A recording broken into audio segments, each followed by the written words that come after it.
call for action and drive change. And it's important to make the point today that for all the courage and character Peter showed in her struggle, she was so much more than what she endured. Her deep intellect and her unwavering instinct for justice and fairness had been honed by years of service to community legal centres, legal aid and the Victorian Law Reform Commission. And it travelled right across economic and social policy. So often her deep understanding of the issue and her formidable capacity as an advocate helped make a decisive contribution. So much of the work being done to close the gender pay gap has been informed by Peter's expertise. Peter also led the charge on new reforms to minimise the harm caused by online gambling. And it speaks volumes that everyone involved in that multi-party committee simply calls it the Murphy Report. And as a local member, she was absolutely everywhere. She had an eagle eye on every local project, an encouraging word for every community organisation and every sporting club. She was a relentless champion for better services in Dunkley and a role model for women and girls. All of which is why attending a local event with Peter meant basking in her glow. I attended everything from early learning childhood centres to aged care facilities to the wonderful art gallery surrounded by bush in that electorate, to the Frankston shopping centres. Peter Murphy, wherever you went, was known and loved by her local community. People responded to her determination, her pride in the community, her passion to deliver, and they could sense, above all, her absolute authenticity. Her husband, Rod, talks about the way people would humbly, shyly come up to Peter in shopping centres and at footy grounds and simply say, "Thank you." They could sense she cared, and so could all of us. The courage that she showed in coming into this chamber and indeed making her debut with the impact that the chemotherapy had on her physical appearance, where we talked about her coming to the Australian Open with me, which meant that she sat next to me and it meant that she'd appear on TV. It was a very conscious decision that she made, that we discussed, because she wanted for all those women in particular, but others as well, going through the experience of cancer treatment, to show that it was a fact of life. I found that incredibly courageous. Each and every day she continued to show that, which is why she consciously chose to be open, transparent, and in full view of everyone. Mr. Speaker, in that extraordinary first speech of hers, shining through the shadow of the news she had just received, Peter quoted Pippi Longstocking, the strongest girl in the world, and the attitude that she brought to public life, indeed to her whole working life, was very true to another piece of Pippi Longstocking wisdom. I have never tried that before, so I think I should definitely be able to do that. That summed up Peter. Fearless in the face of new challenges, bold in the service of important causes, knowing that the very nature of progress means trying things that have not been done before. A lesson for all of us. Unless we try, you'll never get progress and change. More and more, Peter would say that while democracy must be a willing contest, there should be a clash of ideas. She also demonstrated the need to be able to respect those who disagree with you and to work with them to get things done.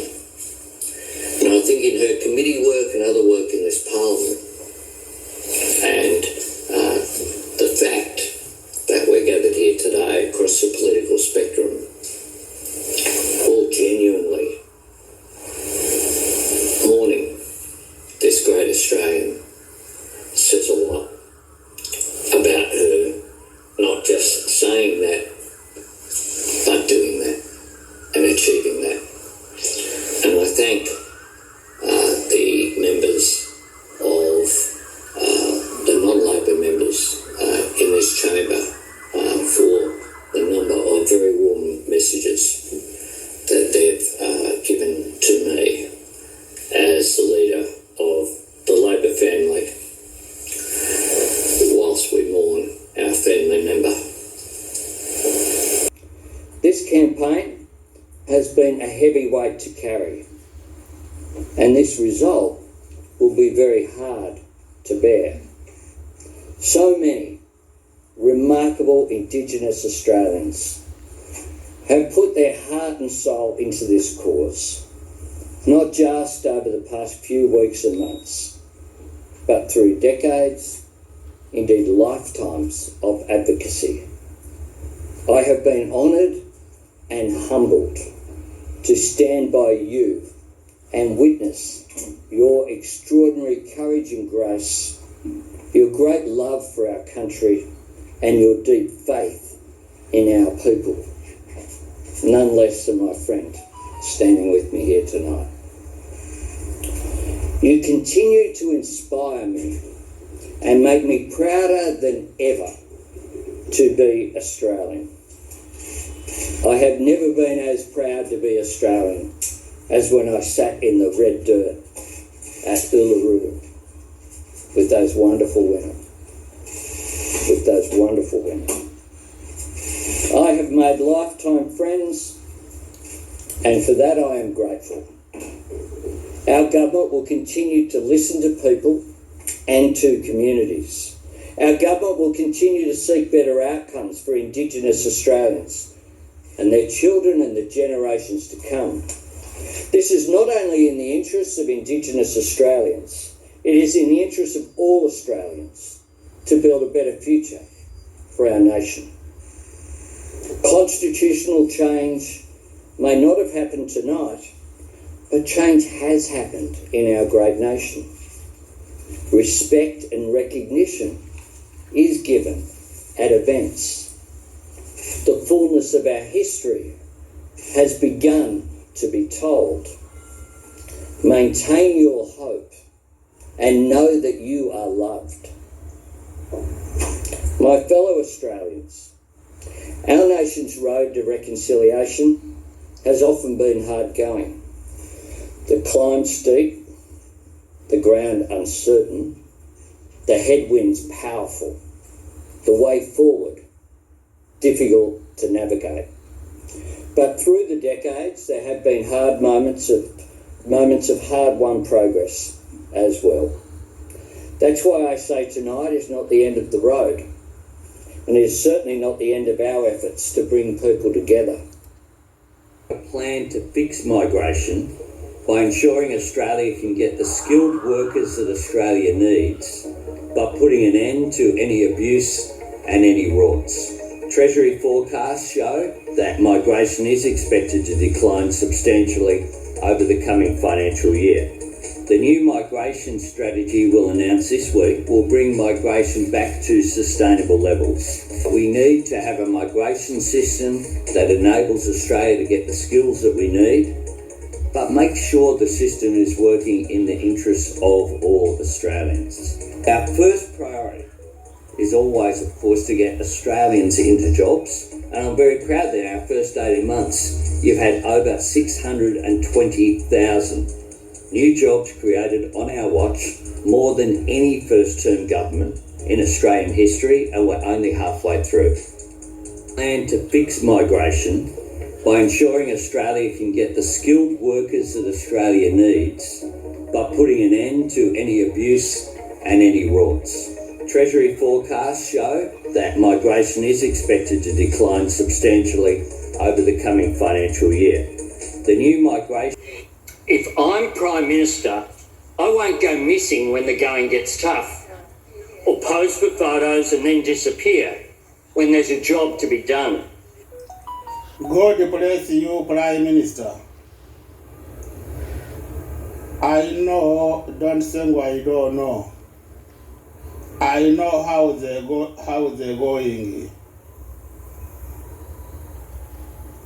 I waiting everything to come to me.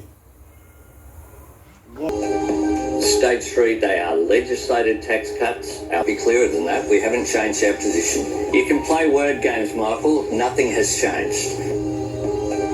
Stage 3, they are legislated tax cuts. Our policy on that hasn't changed. When a politician makes a commitment before an election, they keep it, and I intend to do just that. More than one. Keep them safe with love and care.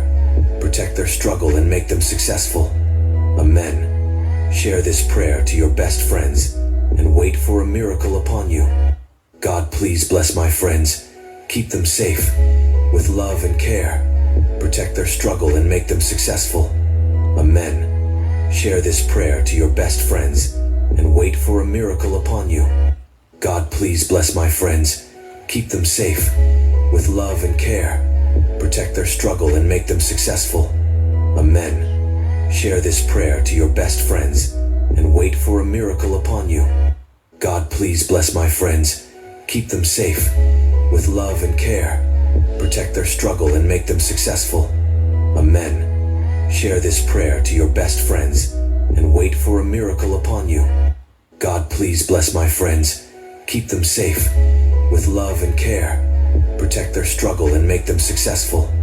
Amen. Share this prayer to your best friends and wait for a miracle upon you.